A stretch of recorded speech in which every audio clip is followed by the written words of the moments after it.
Beijing তার দৈনন্দিন নগর জীবনের নানা স্থানকে রূপ দিয়েছে স্মরণীয় সাংস্কৃতিক অভিজ্ঞতায়। পর্যটকের চোখে নয়, একজন ভ্লগারের চোখে বেইজিং আসলে কেমন। ভ্লগার জানালেন নিজেই, এই শহরের বহুমাত্রিক রূপ উঠে এসেছে তার কাজে। চলুন তার অভিজ্ঞতার কথা জেনে আসি। চীনের রাজধানী বেইজিং এখন শুধু ইতিহাসের ভাণ্ডারই নয়, বরং এমন এক জীবন্ত সাংস্কৃতিক মঞ্চ যেখানে রয়েছে ঐতিহ্য ও আধুনিকতার অনন্য মেলবন্ধন। সম্প্রতি প্রকাশিত এক আন্তর্জাতিক ভ্লগারের ভিডিওতে উঠে এসেছে শহরটির এই বহুমাত্রিক রূপ। ঐতিহ্যবাহী চীনা অপেরার নান্দনিক অঙ্গভঙ্গি থেকে শুরু করে ছাদে আয়োজিত সঙ্গীতানুষ্ঠান এবং নদী তীরের মনোমুগ্ধ পরিবেশনা, বেইজিং তার দৈনন্দিন নগর জীবনের নানা স্থানকে রূপ দিয়েছে স্মরণীয় সাংস্কৃতিক অভিজ্ঞতায়। ভ্লগারের যাত্রার প্রথম গন্তব্য ছিল অষ্টাদশ শতাব্দীর চীনা সাহিত্যের কালজয়ী উপন্যাস লাল প্রাসাদের স্বপ্ন অবলম্বনে সাজানো এক ইমার্সিভ রেস্তোরাঁ।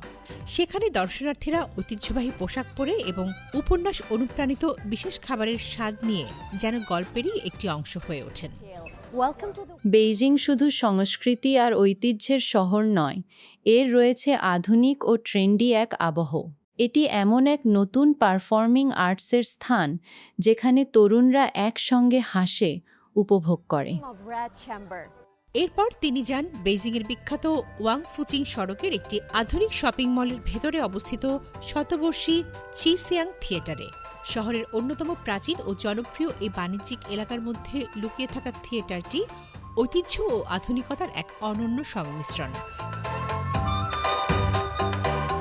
সেখানে তিনি চীনের 4টি মহাকাব্যিক ক্লাসিক উপন্যাসের একটি পশ্চিমাভিযান অবলম্বনে নির্মিত সুন উখং বা মাংকি কিং চরিত্রের পিকিং অপেরা উপভোগ করেন।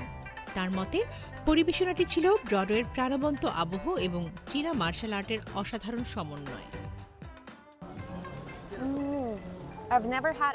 আমার সত্যিই মনে হচ্ছে যেন আমি কোনো রূপকথার জগতে চলে এসেছি। লাল প্রাসাদের স্বপ্নের জগতে আপনাকে স্বাগতম। এর আগে আমি এমন কোনো মিষ্টান্ন খাইনি।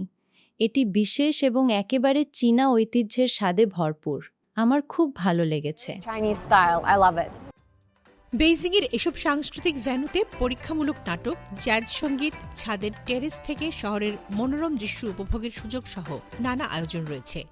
ভ্লগারের সফরের শেষ গন্তব্য ছিল বেইজিংয়ের উপকেন্দ্র থংচৌ জেলার গ্র্যান্ড ক্যানালে এক মনোমুগ্ধ নৈশ নৌভ্রমণ।